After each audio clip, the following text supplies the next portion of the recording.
ವರ್ಣನೆ ಮಾಡಬೇಕಂತ ಹೇಳಿದರೆ ಎಲ್ಲ ಅದರದ್ದು ಪುಸ್ತಕನದರೆ ಅದರೊಳಗೆಲ್ಲ ಕಾಶಿಯಲ್ಲಿ ಶಿವ ಪಾರ್ವತಿಯ ಮದುವೆ ಆಯಿತು ಅಂತ ಹೇಳ್ತಾರೆ.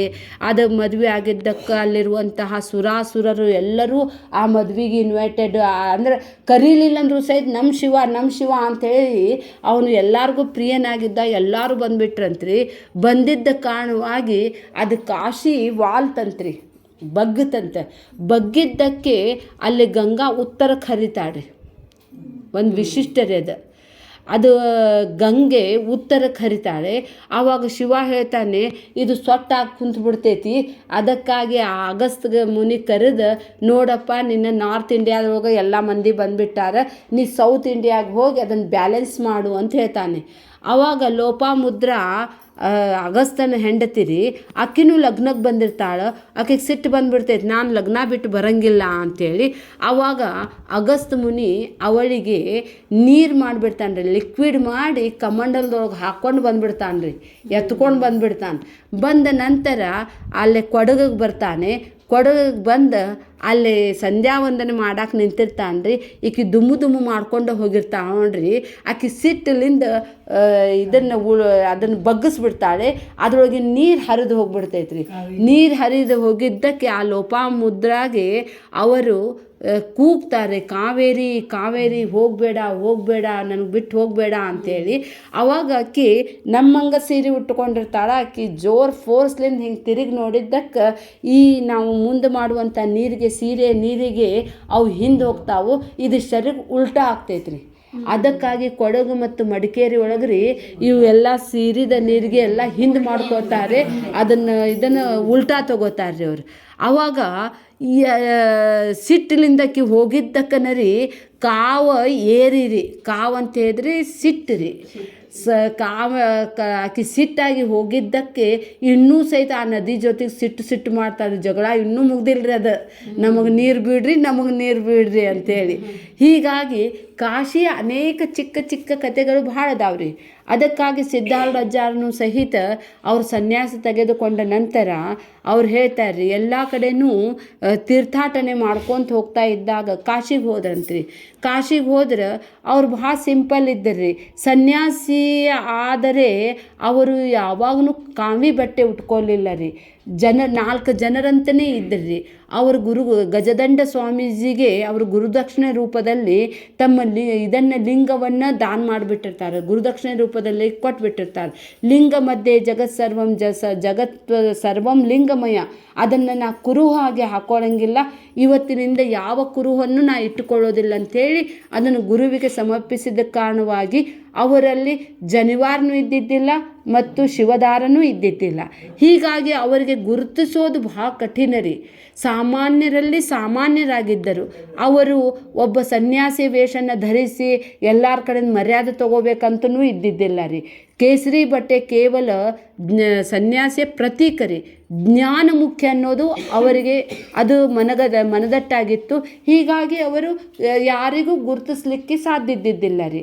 ಅವ್ರು ಹೇಳ್ತಿದ್ರು, ಜಟಿಲೋ ಮುಂಡಿ ಲುಂಚಿತ ಕೇಶ ಕಾಷಾಯಾಂಬರ ಬಹುಕೃತ ವೇಷ ಪಶ್ಯನ್ನಪಿಚನ ಪಶ್ಯತಿ ಮೂಢ ಉದರ ನಿಮಿತ್ತಂ ಬಹುಕೃತ ವೇಷ. ಜ್ಞಾನ ಇಲ್ಲದ ಸನ್ಯಾಸ ಅದು ಭಿಕ್ಷೆಗಿಂತ ಕಡೆ ಅಂಥೇಳಿ. ಆದರೆ ಇವರು ಜ್ಞಾನವಂತರಾಗಿದ್ದರು. ಆದರೆ ಹಸಿವು ನೀರಡಿಕೆ ಈ ಶರೀರ ಇರೋರಿಗೂ ಆಗೋದರಿ, ಜ್ಞಾನಿಗೂ ಆಗ್ತೈತಿ, ಇವ್ರಿಗೂ ಆಗ್ತೈತ್ರಿ. ನಾವೇನು ತಿಳ್ಕೊಂಡಿರ್ತೇವ್ರಿ, ಜ್ಞಾನಿ ಅಂದರೆ ಬೇಡಬಾರ್ದು, ಅವನು ಅದನ್ನು ತಿನ್ನಬಾರ್ದು ಇದನ್ನು ತಿನ್ನಬಾರ್ದು, ಅದು ನಮ್ಮಂಥ ಜನರಿಗೆ ರೀ. ಆದರೆ ಜ್ಞಾನಿಗೆ ಆಕಿ ಅಕ್ಕ ಮಾಧವಿ ಹೇಳ್ತಾಳಲ್ರಿ, ಹಸಿಯಾದ ಒಡನೆ ಭಿಕ್ಷಾನ್ನ ಉಂಟು, ನೀರಡಿಕೆ ತೃಷೆ ಆದರೆ ಕೆರೆ ಬಾವಿಗಳು ಉಂಟು, ನಿದ್ದೆ ಬಂದರೆ ಹಾಳು ದೇವಾಲಯಗಳು ಉಂಟು ಅಂತೇಳಿ. ಹಾಗೆ ಸಿದ್ಧಾರೂಢಾಚಾರ್ಯನು ಹಂಗೆ ಇದ್ರಿ. ಎಲ್ಲಿ ಸಿಗ್ತೈತೆ ಭಿಕ್ಷಾದೊಳಗೆ ಅದು ಚಲೋ ಕೆಟ್ಟಂತಿಲ್ಲ ರೀ. ಭಿಕ್ಷೌಷಧಂ ಭುಜ್ಯತಾಂ ನತೂ ಸ್ವಾದನ್ನಂ ಯಾಚ್ಯತಾಮ್ ಅಂತ ಹೇಳ್ತಾರೆ. ಭಿಕ್ಷೆದಲ್ಲಿ ಯಾವ್ದು ಬರ್ತದೆ ಅದನ್ನು ತಿನ್ಕೊಂತ ಹೋಗ್ತಿರ್ತಾರೆ. ಅವರಿಗೆ ಕಾಶಿಗೆ ಬಂದಾಗ ಭಾಳ ಹಸಿವಾಗಿರ್ತೈತೆ ರೀ. ಹಸಿವಾದ್ಕೊಂಡು ಎಲ್ಲಿ ಹೋಗಬೇಕು ಅಂತ ನೋಡ್ತಿರ್ತಾರೆ. ಅಲ್ಲೇ ಒಂದು ದ್ವೈತ ಮಠ ಇರ್ತೈತೆ ರೀ. ಅಲ್ಲಿ ಹೋಗ್ತಾರೆ, ಇವ್ರಿಗೆ ನೋಡ್ತಾರೆ. ಇವರ ಕೊರಳಲ್ಲಿ ಜನಿವಾರ ಇಲ್ಲದ ಕಾರಣವಾಗಿ ಬಾಗಿಲದ್ದೊಳಗೆ ಕುಡಿಸಿ ಊಟಕ್ಕೆ ಕೊಡ್ತಾರೆ ಇವರು ಬಾಗಿಲದಲ್ಲಿ. ಅವ್ರು ಊಟಕ್ಕೆ ಕೊಡಂಗಿಲ್ಲ ಅಂತ ಇರ್ತಿರ್ತಾರೆ. ಆದರೂ ಸಹಿತ ಒಂದು ಮಧ್ಯಾಹ್ನ ಹೊತ್ತು ಬಂದಿದ್ದಾನೆ ಅಂಥೇಳಿ ಆ ಬಾಗಿಲದ ಹತ್ತಿರ ಊಟಕ್ಕೆ ಕೊಡ್ತಾರೆ. ಊಟ ಇನ್ನೂ ಅವ್ರು ಮಾಡ್ತಾ ಇರ್ತಾರೆ. ಮಾಡೋದಕ್ಕಿಂತ ಮುಂಚಿತವಾಗಿಯೇ ಅಲ್ಲಿ ಕೆಲಸದವನು ಒಬ್ಬನು ಬಂದು ಹೇಳ್ತಾನೆ, ಏ ಭುವಿ, ನಿಂದ ಎಲ್ಲಿ ನೀನು ತೆಗೆದು ಹೋಗಬೇಕು ಅಂತ ಹೇಳ್ತಾನೆ ರೀ. ಅಂದ್ಕೊ ಹಿಂಗೆ ನೋಡ್ತಾರ್ರಿ ಅವ್ರು. ಸುಮ್ಮನೆ ಊಟ ಮಾಡ್ತಾನೆ. ಏ ಕಿವಿ ಕೇಳಿಸ್ತಿಲ್ಲ ನಿನಗೆ, ನಿನ್ನ ಎಲೆ ತೊಗೊಂಡು ನೀನೇ ಅದನ್ನು ಹೊರಗೆ ಹಾಕ್ಬೇಕು, ನಿನ್ನ ಎಲೆ ನಾವು ತೆಗೆಯಂಗಿಲ್ಲ ಅಂತ ಹೇಳ್ತಾರೆ. ಅಂಕೊ ಸುಮ್ಮನೆ ಕೊಡ್ತಾರೆ ಅವ್ರು. ಊಟ ಮಾಡಿ ಈಗ ಮುಗಿಸಿರ್ತಾರೆ. ಏ ಅದು ತೆಗಿತೀಯೋ ಏನು, ನಿಮ್ಮಪ್ಪ ತೆಗಿಬೇಕದ ಅಂತ ಕೇಳ್ತಾನೆ ರೀ. ಅಂದ್ಕೂಳೆ ಅಜ್ಜ ಅಂತಾನೆ, ಹೌದಾ ನಮ್ಮಪ್ಪ ಬಂದು ತೆಗಿಬೇಕು, ನಮ್ಮಪ್ಪ ಬಂದು ತೆಗಿತಾನೆ, ತೆಗಿಯಂಗಿಲ್ಲ ಅಂತೇಳಿ ಹೋಗ್ಬಿಡ್ತಾರೆ ರೀ ಅವ್ರು. ಹೋದ ಕೂಳಿ ಅಯ್ಯೋ ಇದೇನು ಅಂತ ಅದ ಮನುಷ್ಯನವ, ಎಂಥ ಸಂಸ್ಕಾರಹೀನದಾನಿವ ಅಂತೇಳಿ ಸಿಟ್ಟು ಬರ್ತೈತ್ರಿ ಅವ್ರಿಗೆಲ್ಲರಿಗೂ. ಏನಾತಂತೇಳಿ ಎಲ್ಲರೂ ಬಂದು ಹೇಳ್ತಾನೆ, ಆ ಮನುಷ್ಯಾಗ ಎಲ್ಲಿ ತೆಗೆದ ಹೋಗಪ್ಪ ನಿಂದ ನೀನು ಅಂತ ಹೇಳಿದರೆ ಅವನು ನಮ್ಮಪ್ಪ ಬಂದು ತೆಗಿತಾನಂತೇಳಿ ಹೋದ ಅಂತ ಹೇಳ್ತಾನೆ. ಹೌದಾ ಹಂಗಂದ ಅಂತ ಹಿಂಗೆ ನೋಡ್ತಿರ್ತಾರೆ. ಅಷ್ಟೊತ್ತಿಗೆ ಒಬ್ಬರು ಜಟಾಧಾರಿ ಬರ್ತಾನೆ ರೀ. ಜಟಾಧಾರಿ ಯುವಕ ಬರ್ತಾನೆ. ಬಂದು ಅವ್ನು ನೋಡ್ತಾನೆ. ಅವ್ನು ನೋಡಿದರೆ ಅತ್ಯಂತಿಕ ತೇಜಸ್ವಿಯಾಗಿರುವಂತಹ ಬಂದು ಅದನ್ನು ಎಲ್ಲಿ ತೆಗಿತಾನೆ ರೀ. ತೆಗೆದುಕೊ ಇವು ನೀವು ತೆಗಿಯಾಕತ್ತಿರಲ್ಲ, ಗಿಟ ಇದ್ದಿದ್ದು ನೀವು ಅಂದ್ಕೊಳ್ಳಿ. ಅವನೊಬ್ಬನ ನನ್ನ ಹುಚ್ಚ ಮಗ ಅದಾನ, ಒಂದು ಸ್ವಲ್ಪ ಇರಲಿ, ನಾನು ತೆಗಿಲಿಂದ್ರೆ ಯಾರು ತೆಗಿಬೇಕು, ಅವನೊಂದ ಇಲ್ಲ ನನ್ನ ಅಪ್ಪ ಅಂತೇಳಿ, ಅವನ ಅಪ್ಪನ ನಾನು ಅಂಥೇಳಿ ಅದು ಎಲ್ಲಿ ತೊಗೊಂಡು ಹೋಗ್ತಾನೆ. ಇಂಥವ್ನು ತೆಗೆದು ಹೋದ ಅಲ್ಲ ಅಂಥೇಳಿ ಅವ್ನು ಬೆನ್ನ ಹತ್ತಿ ಹೊರಗೆ ಹೋಗ್ತಾರೆ. ಆ ವಿಶಾಲಾಕ್ಷಿ ಇದು ದೇವಸ್ಥಾನದಿಂದ ಹೊರಗೆ ಬರ್ತಾಳ್ರಿ. ಸರ್ವಾಂಗ ಸುಂದರಿಯಾಗಿ ಆ ಆಭರಣ ಧರಿಸಿದ ದೇವಿನ ಬರ್ತಾಳ್ರಿ. ದೇವಿ ಬಂದ ಕೂಡಲೇ ಆ ಎಲೆಯನ್ನು ನೋಡ್ತಾನೆ ಶಿವ. ತೆಗಿದದ್ರಾಗಿಂದ ಅನ್ನವನ್ನು ತಿಂತಾನ್ರಿ ಇವ. ತಿನ್ನೋದನ್ನು ನೋಡಿ ಈಕಿ ವಿಶಾಲಾಕ್ಷಮ್ಮನು ಹೇಳ್ತಾಳೆ, ನನಗೂ ಒಂದು 4 ಕಾಳು ತಿನ್ನಲಿಕ್ಕೆ ಕೊಡು ಅಂತ ಹೇಳ್ತಾನೆ. ಅದಕ್ಕಾಗಿ ಹೇಳ್ತಾರೆ, ಜ್ಞಾನಿ ಯಾವಾಗಲೂ ಬ್ರಹ್ಮ ವಿಷ್ಣು ಮಹೇಶ್ವರಕ್ಕಿಂತ ದೊಡ್ಡರಿ.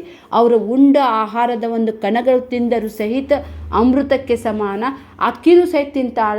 ಅದನ್ನು ನೋಡಿ ಅಲ್ಲಿರುವಂತಹ ಎಲ್ಲ ಶ್ರೇಷ್ಠ ಜನರು ಇದ್ದವರು ಸಹಿತ ಹಬ್ಬ ಎಂಥ ನಾವು ಕಳ್ಕೊಂಡ್ವಿ ಅಲ್ಲ ಅಂಥೇಳಿ ಪಶ್ಚಾತ್ತಾಪ ಪಡ್ತಾರೆ. ಆವಾಗ ಅವನ ಕಾಶಿ ವಿಶ್ವನಾಥ, ಆ ಜಟಾಧಾರಿ ವಿಶ್ವನಾಥ ಟೆಂಪಲ್ನಲ್ಲಿ ಅದೃಶ್ಯನಾಗ್ಬಿಡ್ತಾನೆ. ಆಕೆ ವಿಶಾಲಾಕ್ಷಿ ತನ್ನ ಇದರಲ್ಲಿ ಗರ್ಭಗುಡಿ ಒಳಗೆ ಹೋಗ್ಬಿಡ್ತಾಳೆ. ಹೋದ ಕೂಡ ದೇವಾನುದೇವತೆಗಳು ಸಹಿತ ಅವನ ಚಾಕರಿ ಮಾಡಲಿಕ್ಕೆ ನಾನು ಮುಂದೆ ನೀನು ಮುಂದಂದ್ರೆ ಅಂಥವನನ್ನು ಕಳೆದುಕೊಂಡಿದ್ದ ಬಹಳ ತಪ್ಪಾಯಿತು. ಈಗ ಹೋಗ್ಯಾನ, ಎಲ್ಲರೂ ಇಲ್ಲೇ ಇರಬಹುದು ಅಂತೇಳಿ ಹುಡುಕ್ಲಿಕ್ಕೆ ಶುರು ಮಾಡ್ತಾರೆ. ಹುಡುಕ್ಲಿಕ್ಕೆ ಶುರು ಮಾಡಿದ ಕೂಡಲೇ ಮಣಿಕರ್ಣಿಕಾ ಘಾಟದಲ್ಲಿ ಅವರು ಕೂತಿರ್ತಾರೆ. ಕೂತು ಕೂಡಲೇ ಅವ್ರಿಗೆ ಹೋಗಿ ಅದೇ ಗಂಗಾ ನದಿಯ ಜಲದಿಂದ ಅವರ ಪಾದ ಪೂಜೆಯನ್ನು ಮಾಡಿ, ನಮ್ಮ ಕ್ಷಮಾ ಮಾಡಬೇಕು, ನಮ್ಮ ಮಠಕ್ಕೆ ಬಂದು ನೀವು ಉಪದೇಶ ಕೊಡಬೇಕಂತೇಳಿ ಕೇಳ್ಕೋತಾರೆ. ಆವಾಗ ಸಿದ್ಧಾರೂಢಜ್ಜ ಅವ್ರ ಹತ್ತಿರ ಬಂದು ಅವರಿಗೆ ಸುಂದರವಾದ ಉಪದೇಶವನ್ನು ಕೊಡ್ತಾನೆ ರೀ. ಜಗತ್ತಿನಲ್ಲಿ ಜ್ಞಾನವೇ ಶ್ರೇಷ್ಠ, ಜ್ಞಾನಕ್ಕಿಂತ ಅಧಿಕವಾದದ್ದು ಯಾವುದೂ ಇಲ್ಲ. ಈ ಮನುಷ್ಯನು ನಾನಲ್ರಿ. ನಾವು ತಿಳ್ಕೊಂಡೇವಿ ಮನುಷ್ಯನಲ್ಲಿನೇ ದೇವರದಾನಂತಿಲ್ಲ. ಪಶು ಪಕ್ಷಿ ಪ್ರಾಣಿಗಳಲ್ಲಿ ಆ ಪರಮಾತ್ಮ ಓತಪ್ರೋತನಾಗಿದ್ದಾನೆ. ಯಾರೂ ಶ್ರೇಷ್ಠರಿಲ್ಲ, ಯಾರೂ ಕನಿಷ್ಠರಿಲ್ಲ. ಶಿವಧಾರ ಹಾಕಿದ್ದವನು ಶಿವಲೋಕಕ್ಕೆ ಹೋಗಂಗಿಲ್ಲ, ಜನಿವಾರ ಹಾಕ್ಕೊಂಡಿದ್ದವನು ವಿಷ್ಣು ಲೋಕಕ್ಕೆ ಹೋಗಂಗಿಲ್ಲ. ಯಾರು ಜೀವನದಲ್ಲಿ ಜ್ಞಾನವನ್ನು ಪಡೆದುಕೊಳ್ಳುತ್ತಾರೋ ಅವರು ಮಾತ್ರ ಮುಕ್ತರಾಗ್ತಾರೆ. ಅದನ್ನು ಹೊರತುಪಡಿಸಿ ಯಾರೂ ಮುಕ್ತರಾಗೋದಿಲ್ಲ ಅಂಥೇಳಿ ಸುಂದರವಾದ ತಮ್ಮ ಅಮೃತ ವಾಣಿಯಿಂದ ಅವ್ರಿಗೆ ಉಪದೇಶನ ಕೊಡ್ತಾರೆ. ಅದಕ್ಕಾಗಿ ಹೇಳ್ತಾರೆ, ಚಿತ್ತಸ್ಸ ಶುದ್ಧಯೇ ಕರ್ಮಣ ನತು ವಸ್ತು ಉಪಲಬ್ಧಯೇ, ವಸ್ತು ಉಪಲಬ್ಧೇನ ವಿಚಾರೇಣ ನತು ಶತಕೋಟಿ ಕರ್ಮಭಿಹಿ ಅಂತ ಹೇಳ್ತಾರೆ. ಎಷ್ಟೇ ಕರ್ಮ ಮಾಡಿದರೂ ಸಹಿತ ನಿಮಗೆ ಸತ್ಯವಾದದ್ದು ತಿಳಿಯೋದಿಲ್ಲ. ವಿಚಾರ ಮಾಡಬೇಕ್ರಿ. ಗುರುವಿನ ಪಾದ ಪದ್ಮದಲ್ಲಿ ಕುಳಿತುಕೊಂಡು ನಾನು ಯಾರು, ಎಲ್ಲಿಂದ ಬಂದೆ, ಜೀವನದಲ್ಲಿ ನಾನು ಪಡೆಯಬೇಕಾಗಿದ್ದು ಏನನ್ನುವಂತಹ ಸತ್ಯವಾದದ್ದನ್ನು ಕೇಳಿ ತಿಳಿದುಕೊಂಡರೆ ನೀವು ಧನ್ಯರಾಗ್ತೀರಿ ಅಂಥೇಳಿ ಸಿದ್ಧಾರೂಢಜ್ಜ ಅವ್ರಿಗೆಲ್ಲರಿಗೂ ಪ್ರವಚನ ಮಾಡಿ ಮತ್ತೆ ಮುಂದಿನ ಊರಿಗೆ ಅವರು ಹೋಗ್ತಾರೆ. ಹರಿ ಓಂ, ಹರಿ ಓಂ.